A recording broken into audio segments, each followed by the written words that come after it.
Le philosophe Gilbert Simondon déplorait que notre culture, héritière d'un temps où seul existait l'artisanat et d'une philosophie qui se cantonne au monde des idées, se soit détournée de la technique qu'elle ignore et trop souvent méprise. Sous prétexte d'humanisme, elle a perpétué une aliénation. Or, selon lui, la culture doit rendre compte de l'acte humain qui conçoit les objets techniques. Michel Vol, bonjour. Bonjour Monia de Castel. Vous êtes économiste et spécialiste des systèmes d'information et coprésident de l'Institut de l'économie. Alors concrètement, comment est-ce que vous définiriez l'approche culturelle de Gilbert Simondon en matière de technique ? Alors, Gilbert Simondon, c'est plus qu'un philosophe. C'est un penseur et c'est un penseur d'une ampleur encyclopédique.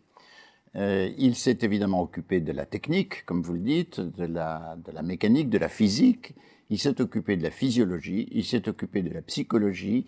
L'ampleur de ses recherches est immense. Et je suis un débutant dans la lecture de son œuvre, que je découvre progressivement, qui est d'ailleurs difficile parce qu'il a un vocabulaire à lui, mais très nutritif. Et à mon époque, à mon avis, sa philosophie, c'est la philosophie de notre époque qui répond. Et donc, ce qu'il dit, c'est que un objet technique n'est pas simplement une machine, il exprime une intention, il résulte d'une action qu'il a d'abord produit, qu'il a fait évoluer, qu'il a perfectionné. Il exprime finalement en définitive des valeurs. Et donc, si on considère que l'objet technique est simplement une chose inerte, une machine que l'on fait fonctionner selon le mode presse-bouton, on rate quelque chose d'essentiel qui est le contenu humain de l'objet technique. Et je crois que c'est profondément vrai. Il a une conception de l'objet technique qui est génétique, évolutive, et qu'il observe dans son perfectionnement et dans ce qu'il appelle sa concrétisation, c'est-à-dire le fait que finalement, dans son évolution, il ressemble de plus en plus à un organisme vivant. Alors ça, c'est sa conception de la technique. Et quelle est sa conception de l'information ?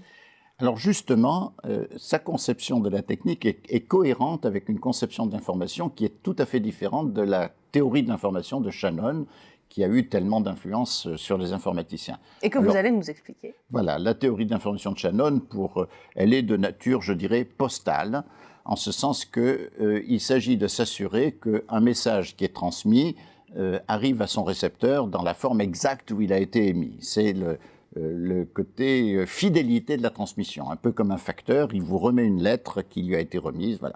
Il ne regarde pas le contenu. Shannon disait « meaning doesn't matter », la signification n'a pas d'importance. Seul compte le fait que le message soit transmis impeccablement. Pour Simondon, ce n'est pas du tout ça. L'information, il reprend le mot au sens étymologique, ce qui donne une forme intérieure. Vous recevez un document, vous recevez un signal, et si vous êtes capable de l'interpréter, condition nécessaire, eh bien, ce document va vous donner une capacité d'action. Il va donner à votre cerveau, à votre intérieur, une forme qui va vous permettre d'agir en tenant compte de ce que le document vous a apporté. Voilà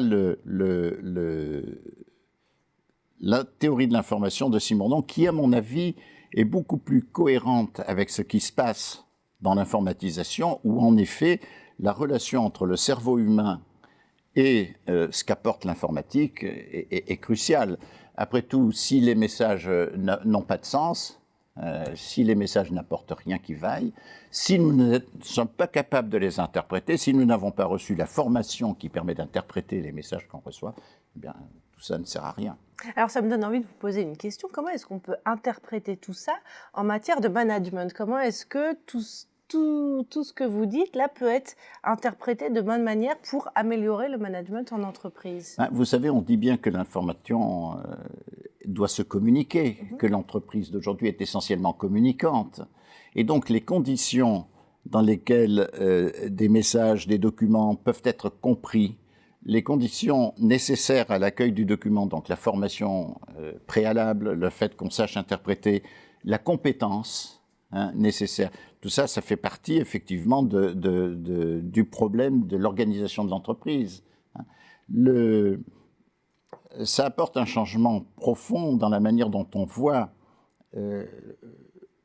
comment dirais-je, Dans l'organisation des entreprises telle qu'elle était faite auparavant, était essentiellement hiérarchique et construite en silos.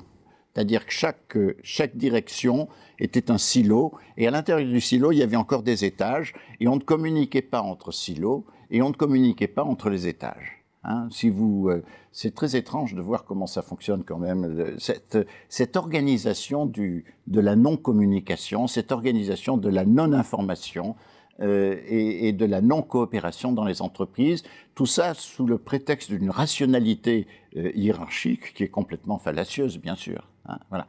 C'est très étrange, mais c'est ainsi que beaucoup d'entreprises fonctionnent encore aujourd'hui. Eh bien, la théorie de l'information de Shannon nous incite à voir au-delà de ce silotage, au-delà de ces cloisons artificielles, et d'organiser la coopération effective, la compréhension mutuelle des personnes qui coopèrent dans l'entreprise. Merci Michel Vol. Merci Mounia Van de Castel.